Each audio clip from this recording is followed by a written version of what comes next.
Hello and welcome into this week's episode of Quakes Exclusive. Coming up on today's show, we'll break down a couple of really strong performances from goalkeeper Daniel. Plus, Portuguese Heritage Night is coming up. A couple of Quakes players got a taste of Portugal. We'll take a look at that. And we'll explain how the Quakes can beat the Philadelphia Union in their match coming up this weekend.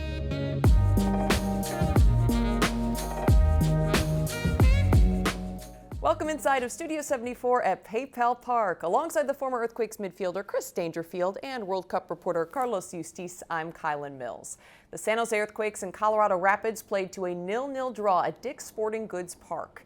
Head coach Luchi Gonzalez said he was proud of his team's mentality in the fight they showed down the stretch, just unable to come up with 3 points.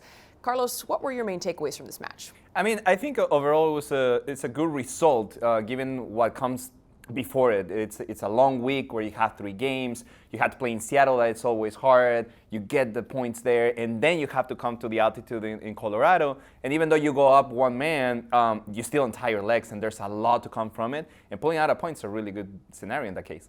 Yeah, and all those things, Carlos, going on the road, the altitude, playing the 3 games in 8 days. We talked about it. And overall, the 5 points from those games, it's a good return. Anybody in MLS would probably take it. Going up a man is sometimes difficult, especially against a team that has a very effective transition when they win possession of the ball. Well, let's take a look at exactly how this match went down. The Earthquakes rolled out the same starting 11 as Wednesday's big win at Seattle. One of the best chances of the day for the Quakes came in the 37th minute. Some nice passing through the midfield. Benji Kikanovic fires from outside the 18 and it hits the post. Danger, what did you like about that? Well, I like the movement from Jeremy Abobasi, first of all. He drops into that false 9 position, creating space behind him. You can see where Kikanovic has gone into that space with an angled run. It's a really good strike by Benji, and it's bending, but he doesn't quite bend enough, and hits the outside of the post. Good effort. In the 51st minute, Rapids defender Moisey Bombito takes down Paul Marie, receives his 2nd yellow, and is sent off. Colorado now a man down with roughly 40 minutes left to play. San Jose certainly in the driver's seat at this point. In the 62nd minute, Miguel Trauco swings in a cross. Jeremy Abobasi heads it off the crossbar. No dice for the Earthquakes. In the 66th minute, Brian Acosta to Michael Barrios finds him up inside the box. Barrios cuts right, is tripped up by Rodriguez. Initially, the officials give Barrios a yellow for simulation, but it goes to VAR review. The call is changed to a penalty kick. Do you think that was the right call, Carlos? It's unfortunate, but I think it's a VAR penalty. It's a very soft call. There's a little bit of contact, but the fact that there's contact is enough for them to call it. And when you see it on the video, they're always going to go for it. Rapids midfielder Connor Ronan from the spot. And it's saved by Daniel. A massive block by the Quakes keeper. Neither team able to put one in down the stretch. 0-0 the final score in Colorado. Earthquakes keeper Daniel finished that match with 5 saves to keep that scoreline at 0-0.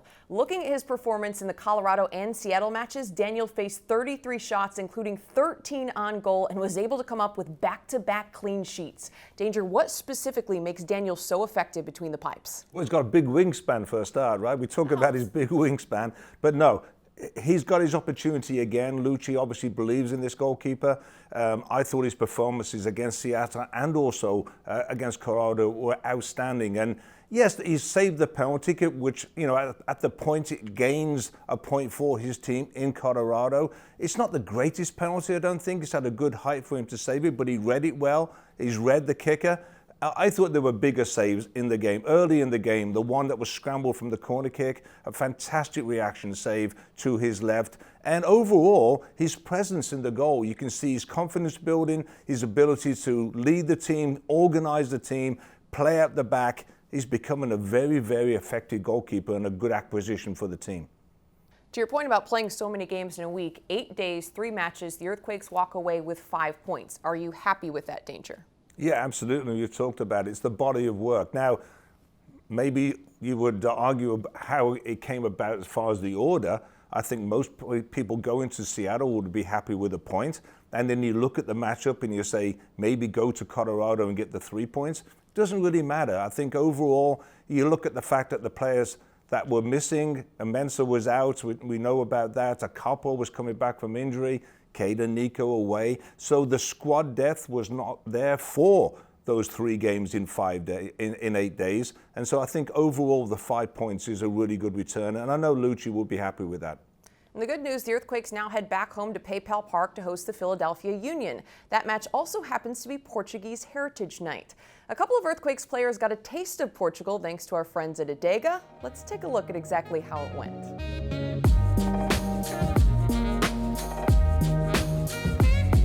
What's up, guys? I'm here with Jack Scahan. We're gonna be trying some Portuguese food, so we're pretty excited, so let's get to it. So 1 each? Yeah. All right, we're not saving food here. No, we don't need to save food. This, what is this? What's in it? Egg custard tarts. Custard tart. It's a little bit similar to the Chinese egg custard tart. I like the bread, how it's kind of like, what's the word I'm looking for? Flaky. Flaky, yeah, that's Flaky. the word.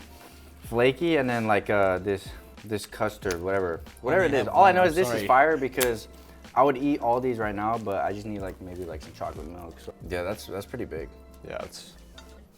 Enjoy that, bro. It looks nice and moist. Mm-hmm. What a word, huh? Yeah, let me try some of this. This is good. I'll do the traditional. Yeah. You have more food. Oh, it's soft. Hey, this is so good. The traditional. Yeah, I think if I worked where you're at, I would. It'd be a problem. Yeah. This is a nice little piece. Yeah. They're like.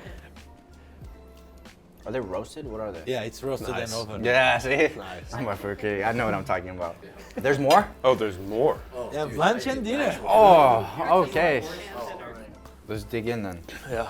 All right, we'll start with the potato salad you said? Yeah, normally you start with the potato salad. It's good, and It's good.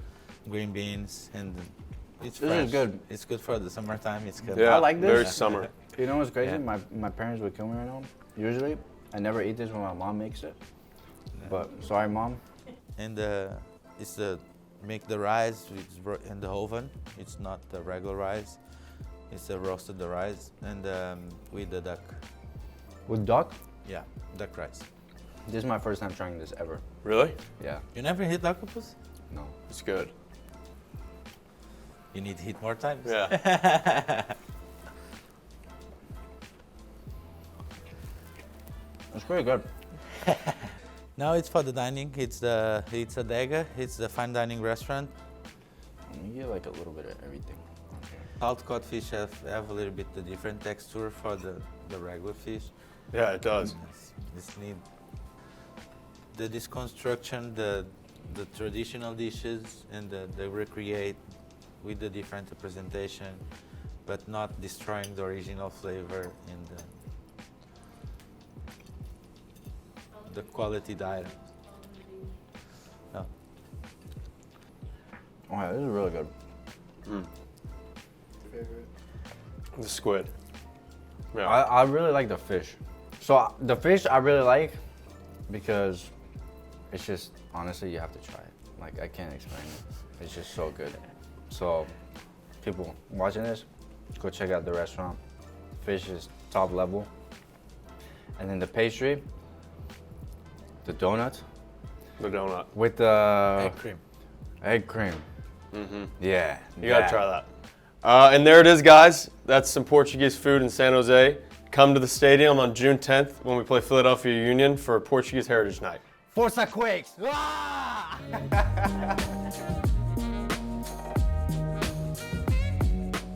Up next, the Quakes host the Philadelphia Union here at PayPal Park. Philadelphia has one of the most powerful attacks in MLS. Right now, they're top 5 in the league in goals scored, and they're the only team with their top 3 goal scorers who put together more than 20 in the back of the net.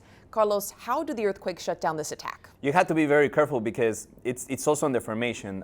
Philadelphia likes to play with 3 in the back, 5 in the middle, and then the 2 up top, and that gives their numbers in midfield. They win the ball constantly in areas that are really, really hard to get, and they have the able to press with those 2 forwards, Julian Carranza and Michael Err. And when they're able to do that, they're always ahead of you. They always have one more player. They create the 2-on-1s when you have to do it, and that's why they've been able to do it. And then on top of that, you have somebody like Julian Carranza that's on a tear that is the kind of player when he came from Banfield over to Inter Miami, that's what they were expecting of him. He's only 23 years old and he's finding his ground.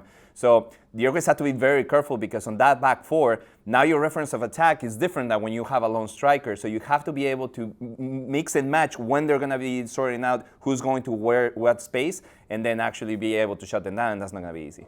Defensively, this also should be a fun matchup to watch these two keepers go at it. Goalkeeper Andre Blake for Philadelphia has been putting up really impressive numbers this season with 6 shutouts, a .75 goals against average. Daniel has been playing really strong recently as well. What are you expecting from this goalkeeper matchup? It's going to be a really good matchup. I mean, theoretically, you have the hottest goalkeeper in Major League Soccer right now with Daniel, and also the best goalkeeper in MLS soccer. He was the 2022 Goalkeeper of the Year. Andre Blake is a very physical presence. As you talk about, Carlos, he's got a very good, well-organized unit in front of him. The 3 at the back, they're big, they're tall, they're organized, they're defensively tough. In front of them, they've got the tough midfield player that will sit and hold, but they've also got that formation that drops into 5 at times. So he's got a good screen in front of him, but Blake is a dominant goalkeeper, and Daniel is playing with a lot of confidence. So we're not saying come to PayPal Park and see a 0-0 game. I think it'll be an exciting one. But I do think you're going to have 2 really good informed goalkeepers on performing that evening. Way to go, Danger. You're really selling tickets Selling out that here one. for the Quakes. Come on down. For the defensive showdown with no goals. Okay, well, this is also going to open up a big stretch for the Quakes. They've got 4 of 5 matches being played here at PayPal Park during June and into early July. How important is it that the Quakes take advantage of this stretch? Absolutely, and I think it's not just because the stretch is set up like that, but as a team, whenever there's a tournament, or in this case a season, where you have actually playoffs, the key to winning those playoffs and making it to those playoffs is actually win all your home games. Anything can happen on the road. Whatever you can scrap is great, but at home you have to be solid, and that's something that San Jose Earthquakes have been able to do. And having these 4 games out of 5 at home right before the break for a Leafs Cup, it's important because it's going to give you a cushion. So when that rest time comes, I mean, there's still 2 matches they're going to have to play during July, but when that rest time comes with international break, having the points at home will give you a little cushion to think better as the season progresses. All right, one quick score prediction from you, Danger. 0-0. No! No, it'll be a good game. And they have, as you mentioned, Carranza's on a tear. They've got Ure, and then Gazdag is a wonderful player. They have some players in form up front as well. And at home, Espinosa, I think that with the 3 at the back, he will have some space on that right-hand side, hopefully, especially with Wagner getting forward. So he will be able to take advantage of that. So I think it's going to be an exciting game. If Quakes need to pick up these wins at home in their playoff push, I'm going 2-1 Quakes. Okay, what's your prediction, Carlos? I mean, I'm going to be a little more conservative. I think it's going to be a 1-0, but exciting because here's the thing. We're thinking of goals, but there's also plays that can go to the post. Saves from both goalkeepers are really good. So it'll be an exciting match, but I think it's going to be decided for that one specific play, maybe in a dead ball situation. There you go. I'm also with Carlos. I'm going to go with 1-0, but it is going to be a really exciting and hard-fought match you don't want to miss. It's going to be right here at PayPal Park. The San Jose Earthquakes host the Philadelphia Union. 7:30 Pacific time is kickoff. And of course, if you can't be here in person, be sure to watch on MLS Season Pass. Thanks so much for joining us here on this week's episode of Quakes Exclusive. We'll see you next time.